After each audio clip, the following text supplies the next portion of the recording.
Well, what did you think of John Singleton? You know, he was 22 maybe, whatever, when he did Boys in the Hood. I mean, for anyone nowadays, I don't think a 22-year-old could even tie their shoe correctly without getting help from mommy and daddy. But, you know, for a 22-year-old or whatever to put a movie together like that, talk to us a little bit about John Singleton. Did you ever run into him? Well, what are your thoughts of him? I met him one time in passing, man. He seemed to be a pretty cool dude. We didn't have a conversation. Hey, man, I knew who he was, shook his hand. That was pretty much it. I thought his work was excellent, though, man. I mean, he grabbed the hood like nobody else, man. You know, he was one of the first ones to really do that. Except for it was the Hudson brothers did the hood movies too. The Hughes brothers. Hughes brothers. Yeah.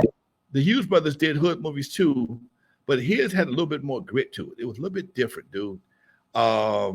He gave Ice Cube his first break. I remember that whole scenario, man. I was Cube wasn't here with me, but I remember when they were talking about doing the movie, because Jerry Heller was at that time he had started working with Eric, and it was rumors of them being in the movie some way, form, or fashion. I think Ren was up for a part at one time, but it didn't work out. And to see 8 in there, another one of my guys, I'm like, damn. No, I'm sorry, I'm talking wrong movie. To see Cube in there, period, was a major accomplishment. 8 was a menace to society. But again, I got movie stars. I mean, these guys came directly from my camp that went on to do big things in the movies and sports and entertainment. So how, I'm trying to understand what you're looking at, man. You're looking at because you did 3 days at the sports arena. That's supposed to make change the world. That changed LA. It didn't change the world.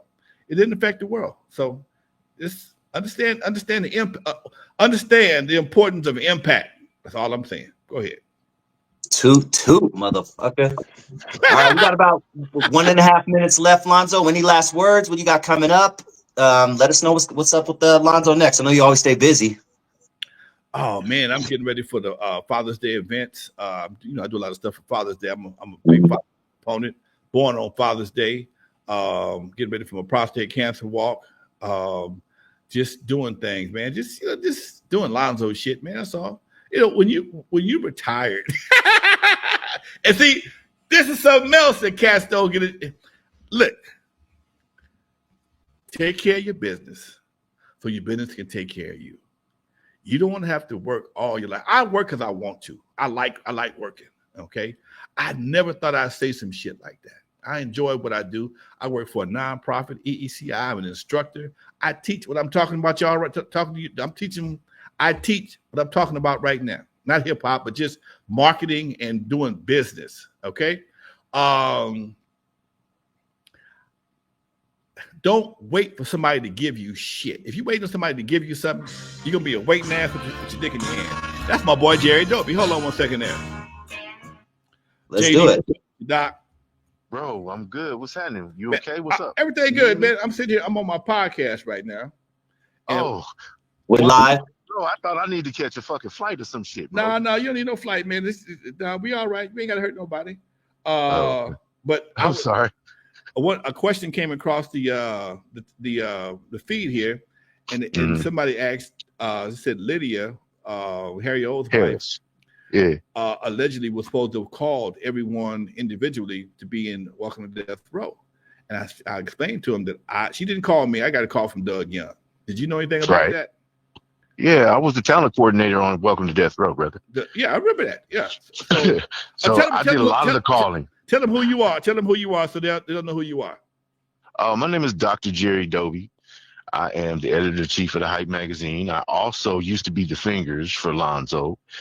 We met on the set of Welcome to Death Row when Lonzo came out to Hollywood and filmed his segment.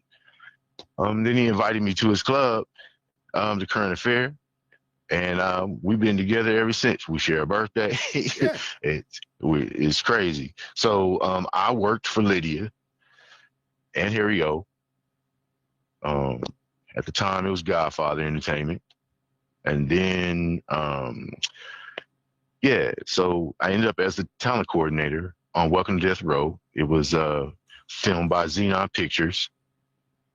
And I was the talent coordinator and wrangler. I made the calls, a lot of them, Nate, Joe Iskro, all that stuff. So Lydia did a majority of it. Like she's the one who knew, David Kenner and Griffey and those cats like that. She made those calls, but the street level cats a lot of it was me. Okay, see. And I called. And I'm on IMDb. I'm in the credits as a talent coordinator, so it's not like you can't find me. IMDb.org. Just type in Jerry Dobie, and you'll see it. Welcome to Death Row, talent coordinator, and I'm also, the unit publicist on Sweet Oranges. I appear as myself in Alonzo's documentary as well, not without Alonzo. So yeah, that's who I am. Maybe we can get you on for a full interview sometime in the near future. I'd love to hear your story about how the whole thing came about. Yeah, I don't really do all that, brother. Oh, okay, never mind then. We appreciate what you have done. I got to call him. Talk to Lonzo. I got to call him. I got to call him. I'll call him. We'll work it out. Yeah. Because I don't know. I hear a voice, but I apologize. Oh, my apologies. My apologies. I'm sorry. That's another Gemini brother. That means he's pre-approved. That's Dusty Vision. My partner in crime for the podcast for how long? 6 years now. Ooh, man, about seven. Yeah. 7 years. Nice to meet you. Nice to meet you. By the way, man. Pleased to meet you as well, sir. Very good brother. And if it wasn't for him, I probably wouldn't have the crowd I had, the following I have right now. Been very helpful. He's been my right hand when it comes to this damn podcast shit, man. So I'm glad y'all met. And Jerry is very, very influential in the hip hop game, and he's still a level-headed dude. He don't like being in the front that much. He almost as bad as Unknown, but I'll talk to him. Sounds good, man. Yeah. But we have a conversation about it. All right, we were just talking. There was some discrepancy about who did what, and I don't want to go over it again, but you got. She used a lot of her personal relationships. Okay. A lot of the meetings and people that were in the in the mix. They were contacted by Lydia. She knows everybody. They cat, uncle, and dog. So that's true. But like I said, I was the cat who lied to RBX to get him here into LA to film his segment. You feel me? And then they tried to hijack him. So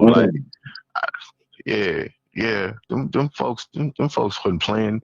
Them film people wasn't playing. They was trying to, on some trickeration. I'm the nigga that, excuse my language, but we were up in Oakland shooting at Timex Social Club with Jay King's house. Yeah, that's the first time. And matter of fact, hanging out with E40 was the first time I ever drank Parmesan and watched a woman pull a lollipop out of that thing. I was like, what the hell? And nice. So I was there. All right. I'll just say that. All right, man. Much love to you. Everybody good out there? Everybody good. Man, we done hit 22 years. I think you should give me a bonus. He was in my wedding and told me we had to make it 10 years or I had to refund the cost. Congratulations, man. Congratulations. Thank you. All right, man. So, yeah, man, I appreciate you. I appreciate you. Much love, Doc. All right, thank you for calling. Yeah, man. Peace. All right, Doc. Peace. I gotta say, Lonzo ain't got a lot to kick it, man. I ain't gotta ask. I need to make them phone calls. Ask. He just make them phone calls. See what happened. Ain't nobody got my Rolodex. Well, I'm sorry, I can't say that. Not many people got my Rolodex. That's gonna call you back. Now you might get a voice message or a text, whatever.